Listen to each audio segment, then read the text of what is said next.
తాలూకా అచ్చంపేట ఉమ్మడి ఉండే రంగాపూర్ విలేజ్. ఆయన బోర్డు అధ్యక్షుడు ఉంటూ గతంలో ఎన్నిసార్లు ఆయన దృష్టి తీసుకుపోయిన భూదానం భూములు పట్టించుకోలేదు.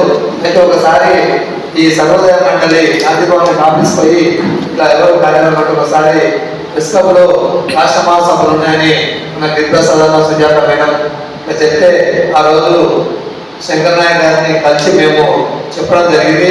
తప్పకుండా ఈసారి మీ నాగకర్నూలు జిల్లాలో కల్వకుర్తిలో సభ ఏర్పాటు చేయండి, మేము అందరం వస్తామని చెప్పి చెప్పడం జరిగింది. కాబట్టి ఇక్కడ ఉన్న భూములు ఎస్సీల చేతిలో ఉన్నాయి, పట్టాలేమో వీళ్ళ ఎస్సీల చేతులు ఉన్నాయి, భూములేమో భూస్వాముల చేతులు ఉన్నాయి.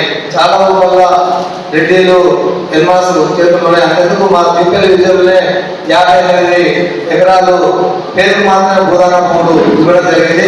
కానీ అన్ని దొర చేతులు ఉన్నాయి. కాబట్టి అవి వెలికి తీయాలి. అదేవిధంగా ఇక్కడ వెల్జాల సాధన సముద్రం కింద కూడా 600 ఎకరాలు ఉంది. ఎల్లంగ మండలం కూడా 200 ఎకరాలు ఉంది. కాబట్టి వివిధ ఉమ్మడి మన హైదరాబాద్ జిల్లాలో వేలాది ఎకరాల అభివృద్ధిలో వైపు దానం చేయడం జరిగింది. కానీ ఆ భూములు వాస్తవానికి అవి భూస్వామ్య చేతుల్లో ఉన్నాయి. కాబట్టి దయచేసి రాష్ట్ర నాయకత్వం ఇక్కడ వచ్చింది. కాబట్టి మేము కల్వకుర్తి వెళ్ళంగా ఎంఆర్ఓ ఒంగూరు ఎంఆర్ఓ కూడా వెళ్ళడం జరిగింది.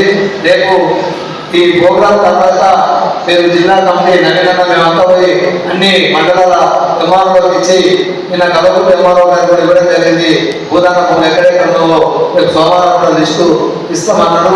మన ఆఫీసులో కూడా కొన్ని ఉన్నాయి. కాబట్టి అవి ఇస్తే అవి వెలికి తీసి ఆ నిజమైన లబ్ధిదారులు ఎవరో వాళ్ళకి పంచి మన గాంధీజీ స్ఫూర్తిని నింపుకొని మన వినోబాయ్ ఆశయాలు నెరవేర్చేందుకు మేము ముందు ఉంటాం. కాకపోతే ఇక్కడ కొన్ని దారులు జరిగే అవకాశం ఉంది. ఆ దారులు కూడా ఎదుర్కొని మేము ప్రజల పక్షాన ఉండే ఆ భూములు పేదలు తగ్గేంత వరకు మా ప్రాణం పైన మేము లెక్క చేయం. కాబట్టి ఆ వినోబాయ్ ఆశయాలు నెరవేరాలంటే మా రాష్ట్ర నాయకత్వం మాకు అండదండగా ఉండి మీరు వస్తే మేము ప్రజలని తొలిసారి కాబట్టి అసలు సర్వదా మండలని కొంతమందికి తెలియదు. వాస్తవం చెప్పాలంటే నిన్న పేపర్లో ఇస్తే కూడా ఇదేదో రాజకీయ పార్టీలో ఏదో చిన్న స్వచ్ఛంద సంస్థ అనుకున్నారు.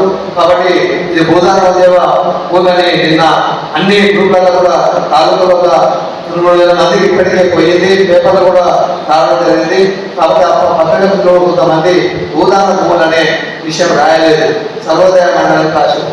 కాబట్టి ఆ భూదానోద్యమాన్ని మళ్ళీ వెనక్కి తీసి ఇక్కడ నుంచి గెలిచిన అప్పుడు కల్వకుర్తి 1952లో నరసింహారావు ఉన్నప్పుడు కూడా, అప్పుడు రామకృష్ణారావు ఉన్నప్పుడు ఇక్కడ భూమిని ఉంటే వాళ్ళ దొరలు కర్ణవాళ్ళు అందరూ ఆ భూములను కబ్జా చేసి తెలివిగా ఇప్పటికీ వాళ్ళ చేస్తున్నాయి. కాబట్టి రాష్ట్ర నాయకత్వం వెనక్కి తీయాలని మరో మాట కోరుతూ